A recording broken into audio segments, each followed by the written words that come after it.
चाहे आम जिंदगी हो या फिर दो देशों के बीच लड़ी जा रही जंग, एक बात तो साफ साफ निकल कर आती है, वो ये कि जंग किसी और के भरोसे नहीं लड़ी जा सकती। आपको अपनी लड़ाई खुद लड़नी होती है और ये यूक्रेन को अब साफ समझ में आ रहा है, क्योंकि शुरुआत में उसे लगा कि शायद अमेरिका मदद के लिए आ जाएगा, शायद नेटो देश मदद के लिए आएंगे, शायद रूस के खिलाफ पूरा का पूरा जो यूरोप है वो एकजुट हो जाएगा, लेकिन ऐसा कुछ हुआ नहीं है। 10 दिन बीत गए हैं और ये लड़ाई जारी है।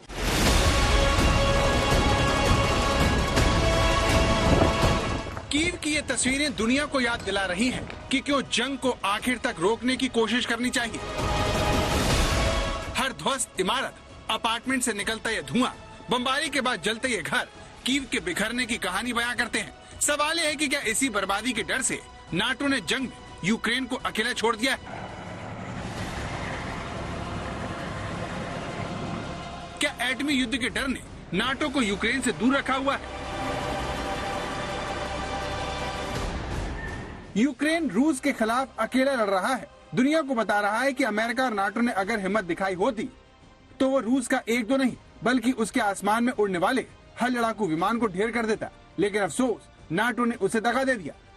नाटो को लेकर यूक्रेन के राष्ट्रपति जेलेंस्की इस कदर भड़के हुए हैं कि उन्होंने शुक्रवार को हुए नाटो सम्मेलन को कमजोर और कंफ्यूज करार दे दिया।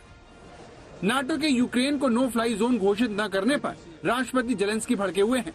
एक वीडियो संदेश में जेलेंस्की ने कहा कि यूक्रेन में नो फ्लाई जोन न लागू करके नाटो रूस को खुली छूट दे रहा है कि वो यूक्रेनी शहरों और गांवों पर बम बरसाए।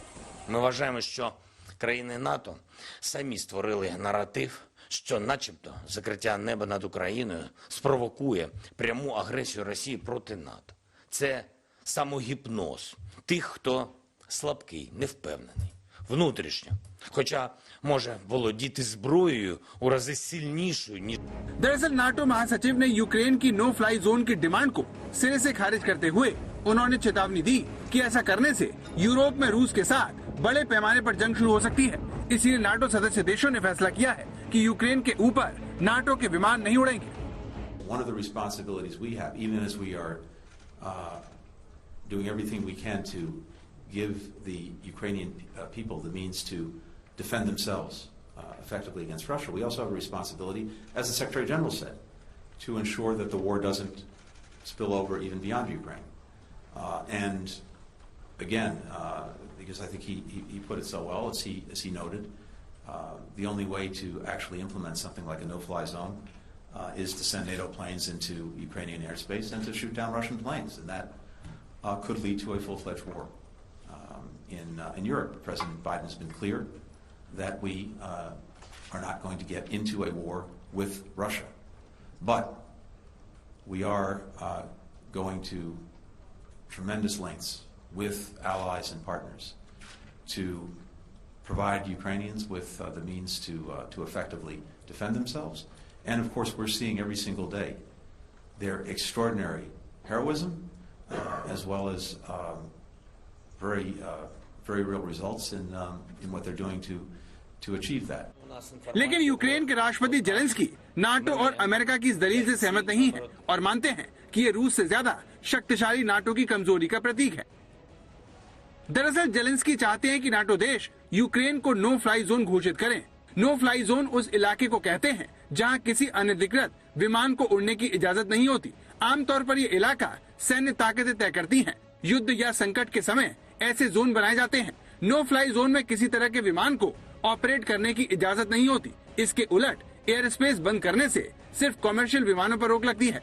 पश्चिमी देशों ने 1991 के खाड़ी युद्ध के बाद इराक के कई हिस्सों में नो फ्लाई जोन बनाया था। 1993 से 95 के बीच बोस्निया में सिविल वॉर के दौरान भी नो फ्लाई जोन बनाए गए थे। 2011 में लीबिया में गृह युद्ध के दौरान भी नो फ्लाई जोन घोषित किए गए थे। इसी आधार पर जेलेंस्की यूक्रेन में भी ऐसा ही चाहते हैं, लेकिन नाटो को डर है कि यूक्रेन में नो फ्लाई जोन घोषित करने से रूस के साथ उसका सीधा सैन्य संघर्ष शुरू हो सकता है। अभी जो तनाव यूक्रेन तक सीमित है वो पूरे यूरोप तक फैल सकता है,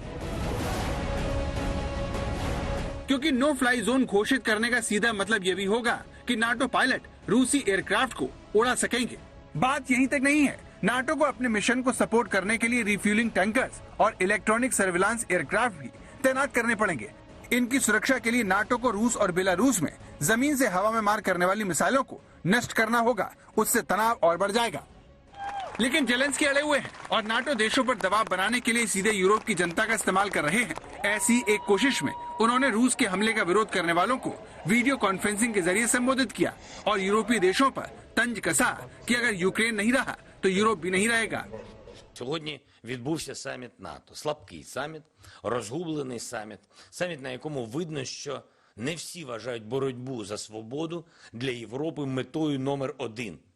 Усі люди, які загинуть від цього дня, загинуть також і через вас.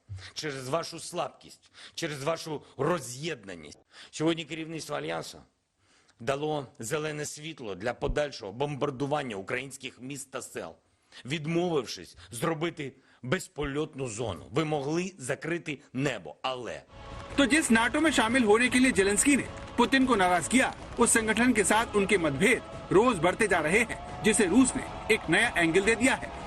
रूस के विदेश मंत्री ने कहा कि यूक्रेन के राष्ट्रपति जेलेंस्की रूस और नाटो में लड़ाई भड़काने की कोशिश कर रहे हैं।